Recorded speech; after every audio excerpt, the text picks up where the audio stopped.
ओम ग्राम grim grow सह गुरुवे नमः। आप सभी का मेरे YouTube चैनल भक्तिपीडिया पर हार्दिक स्वागत है।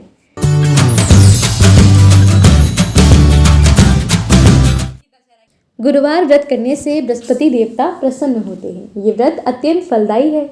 अग्नि पुराण के अनुसार अनुराधा नक्षत्र युक्त गुरुवार से आरंभ करके 7 गुरुवार तक व्रत करने से बृहस्पति ग्रह की हर पीड़ा से मुक्ति मिलती है। अब मैं आपको सुनाती हूँ बृहस्पतिवार व्रत कथा। प्राचीन समय की बात है। एक नगर में एक बड़ा व्यापारी रहता था। वह जहाज़ों से माल लादकर दूसरे देशों में भेजा करता था। वह जिस प्रकार अधिक धन कमाता था उसी प्रकार जी खोलकर दान भी करता था। परंतु उसकी पत्नी अत्यंत कंजूस थी। वह किसी को एक दमड़ी भी नहीं देने देती थी। एक बार सेठ जब दूसरे देश व्यापार करने गया तो पीछे से बृहस्पति देव ने साधु वेश में उसकी पत्नी से भिक्षा मांगी। व्यापारी की पत्नी बृहस्पति देव से बोली, हे साधु महाराज, मैं इस दान और पुण्य से तंग आ गई हूँ। आप कोई ऐसा उपाय बताएं जिससे मेरा सारा धन नष्ट हो जाए और मैं आराम से रह सकूँ। मैं ये धन लुटता हुआ नहीं देख सकती। बृहस्पति देव ने कहा, हे देवी, तुम बड़ी विचित्र हो। संतान और धन से कोई दुखी नहीं होता। अगर अधिक है तो इसे शुभ कार्यों में लगाओगे। कुंवारी कन्याओं का विवाह करवाओ, विद्यालय और बगीचों का निर्माण करवाओ। ऐसे पुण्य कार्य करने से तुम्हारा लोक परलोक सार्थक हो सकता है। परंतु साधु की इन बातों से व्यापारी की पत्नी को खुशी नहीं हुई। उसने कहा, मुझे ऐसे धन की आवश्यकता नहीं है जिसे मैं दान दूं। तब बृहस्पति देव बोले, यदि तुम्हारी ऐसी ही इच्छा है तो तुम एक उपाय करना। 7 बृहस्पतिवार घर में गोबर से लीपना, केशों को पीली मिट्टी से धोना, केशों को धोते समय स्नान करना, व्यापारी से हजामत बनाने को कहना, भोजन में मांस मदिरा खाना, कपड़े अपने घर में धोना। ऐसा करने से तुम्हारा सारा धन नष्ट हो जाएगा। इतना कहकर बृहस्पति देव अंतर ध्यान हो गए। व्यापारी की पत्नी ने बृहस्पति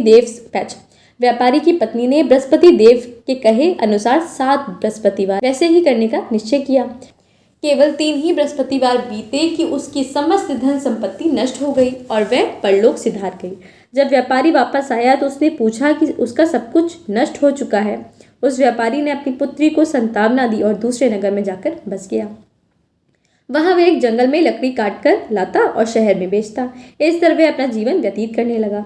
एक दिन उसकी पुत्री ने दही खाने की इच्छा प्रकट की, लेकिन व्यापारी के पास दही खरीदने के पैसे नहीं थे।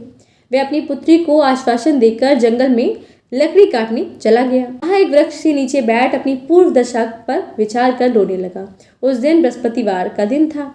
तभी वहाँ बृहस्पति देव साधु के रूप में सेठ के पास आए और बोले, हे मनुष्य, तू इस जंगल में किस चिंता में बैठा है?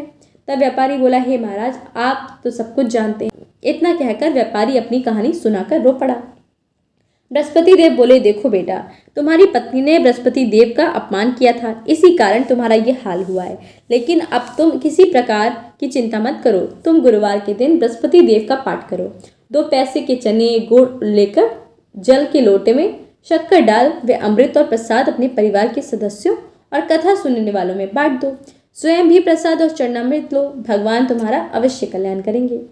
साधु की बात सुनकर व्यापारी बोला, महाराज, मुझे तो इतना भी नहीं बचता कि मैं अपनी पुत्री को ही दही लाकर दे सकूं। इस पर साधु जी बोले, तुम लकड़ियों को शहर में बेचने जाना। तुम्हें लकड़ियों के दाम पहले से चौगुने मिलेंगे, जिससे तुम्हारे सारे कार्य सिद्ध हो जाएंगे। उसने लकड़ियां काटी और शहर में बेचने के लिए चल पड़ा कि लकड़ियां अच्छे दाम में बिक गईं, जिससे उसने अपनी पुत्री के लिए दही लिया और गुरुवार की कथा हेतु चना गुड़ लेकर कथा की ओर प्रसाद बांटकर स्वयं भी खाया। उसी दिन से उसकी सभी कठिनाइयां दूर होने लगी। परंतु अगले बृहस्पतिवार को वह कथा करना भूल गया। अगले दिन वहां के राजा ने एक बड़े यज्ञ का आयोजन कर पूरे नगर के लोगों के लिए भोज का आयोजन किया।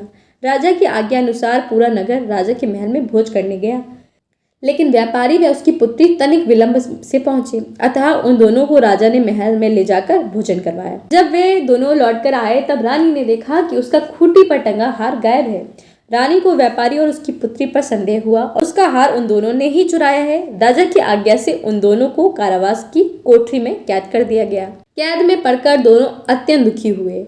वहां उन्होंने बृहस्पति देवता का स्मरण किया। बृहस्पति देवता ने प्रकट होकर व्यापारी को उसकी भूल का आभास कराया और उन्हें सलाह दी कि गुरुवार के दिन कैद खाने के दरवाजे पर तुम्हें 2 पैसे मिलेंगे। उससे तुम चने और मुनक्का मंगवाकर विधि पूर्वक बृहस्पति देवता का पूजन करना, तुम्हारे सब दुख दूर हो जाएंगे। बृहस्पतिवार को कैद खाने के द्वार पर उन्हें 2 पैसे मिले। बाहर सड़क पर एक स्त्री जा रही थी। व्यापारी ने उसे बुलाकर गुड़ और चने लाने को कहा। इस पर वह स्त्री बोली, मैं अपनी बहू के लिए गहने लेने जा रही हूँ, मेरे पास समय नहीं है। इतना कहकर वह चली गई। थोड़ी देर बाद वहां से एक और स्त्री निकली। व्यापारी ने उसे बुलाकर कहा कि हे बहन, मुझे बृहस्पतिवार की कथा करनी है, तो मुझे 2 पैसे का गुड़ और चना ला दो। बृहस्पति देव का नाम सुनकर वह स्त्री बोली, भाई मैं तुम्हें अभी गुड़ चना ला कर देती हूँ। मेरा इकलौता पुत्र मर गया है, मैं उसके लिए कफन लेने जा रही हूँ, लेकिन मैं तुम्हारा काम करूंगी, उसके बाद और अपने पुत्र के लिए कफन लेने जाऊंगी। वह स्त्री बाजार से व्यापारी के लिए गुड़ चना ले आई और स्वयं बृहस्पति देव की कथा सुनी। कथा के समाप्त होने पर स्त्री कफन लेकर अपने घर गई। घर पर लोग उसके पुत्र की लाश को राम नाम सत्य है कहते हुए शमशान ले जाने की तैयारी कर रहे थे। स्त्री बोली, मुझे अपने लड़के का मुख देख लेने दो। अपने पुत्र का मुख देखकर उस स्त्री ने उसके मुंह में प्रसाद और चरणामृत डाला। प्रसाद और चरणामृत के प्रभाव से वह पुनः जीवित हो गया। पहले स्त्री ने, जिसने बृहस्पति देव का निरादर किया था, वह जब अपने पुत्र के विवाह हेतु पुत्रवधू के लिए गहने लेकर लौटी, जैसे ही उसका पुत्र घोड़ी पर बैठकर निकला, वैसे ही घोड़ी ने ऐसी उछाल मारी कि वह घोड़ी से गिरकर मर गया। ये देख स्त्री रो रो कर बृहस्पति देव से क्षमा याचना करने लगी। उस स्त्री की याचना से बृहस्पति देव साधु वेश में वहां पहुंचकर कहने लगे, हे देवी, तुम्हें अधिक विलाप करने की आवश्यकता नहीं है। ये बृहस्पति देव का अनादर करने के कारण हुआ है। तुम वापस जाकर मेरे भक्त से क्षमा मांगकर कथा सुनो, तभी तुम्हारी मनोकामना पूर्ण होगी।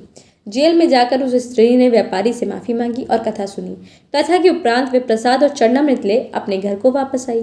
घर आकर उसने चरणामृत अपने मृत पुत्र के मुख में डाला। चरणामृत के प्रभाव से उसका पुत्र भी जीवित हो उठा। उसी रात बृहस्पति देव राजा के सपने में आए और बोले, हे राजन, तूने जिस व्यापारी और उसकी पुत्री को जेल में कैद कर रखा है, वे बिल्कुल निर्दोष है। तुम्हारी रानी का हार वहीं खूंटी पर टंगा है। दिन निकला तो राजा रानी ने हार खूंटी पर लटका हुआ देखा। राजा ने उस व्यापारी और उसकी पुत्री को रिहा कर दिया और उन्हें आधा राज्य देकर उसकी पुत्री का विवाह उच्च कुल में करवाकर दहेज में हीरे जवाहरात दिए।